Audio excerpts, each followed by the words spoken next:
Welcome back to the SMT YouTube channel. In this video, I'd like to propose a possible outcome which I think is a strong possibility of happening. We just got news of Starlink, SpaceX, buying $17 billion of spectrum licenses from EchoStar. You guys know Boost Mobile 5G. And what I think is going to be happening here, I think it's pretty obvious. Elon and his team over at Starlink SpaceX are going to be building a direct-to-cell network, a non-terrestrial network, basically satellite for cell phones, right? And they bought a lot of bandwidth. And what they're going to do here is, they're going to build this network of satellites with this gear, radio gear, to broadcast those cellular signals from space to phones down here on Earth. And that offers very distinct advantages, right? Not needing cell towers.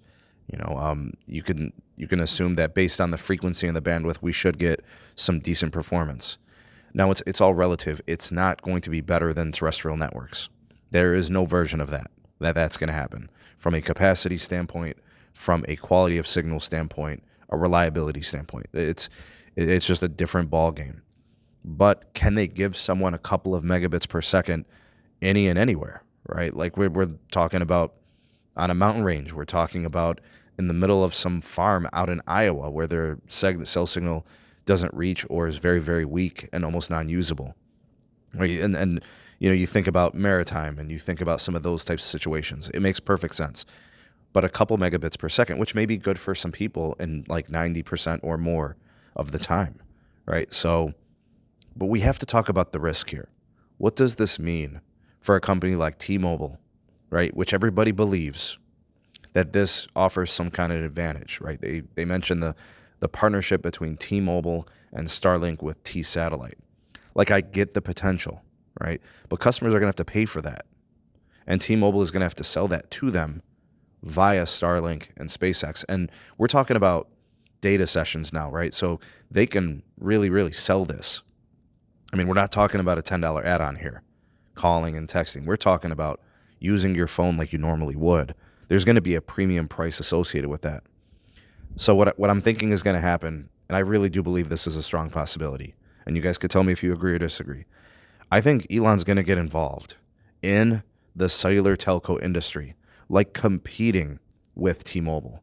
Like, people may not have seen this possibly playing out this way, but Starlink has had access to T-Mobile customers.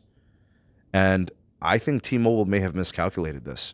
By forging that partnership, they almost sort of gave them a doorway into the industry. And now you got to deal with Elon, who just spent $17 billion on spectrum, who can actually build a cell network. So there's a version of Starlink taking T-Mobile customers away, harvesting them from T-Mobile. Did Mike Sievert see this play out this way? Was this an oversight? Was there incompetence? I mean, it's worth a conversation. I'm not saying that is 100% the case. I don't know all the intricacies of how T-Mobile weighed their partnership options with Starlink. They may have said, to themselves, here is this brand that everybody knows, and they've got this technology ready and able to be utilized. We can be first to the market. I mean, there's a lot of things that could have gone into the decision-making of why they chose Starlink, but you can't tell me that in the long term that this wasn't possibly going to be a mistake. And you can't tell me that now T-Mobile possibly may have enabled Starlink and SpaceX to come and disrupt the very own industry that T-Mobile operates in. I mean, I don't see AT&T and Verizon lining up to do business with Elon. I think they stayed away from that personally. That's my thought process, my perspective. I could be wrong on all these things. I could be right on these things. I don't know.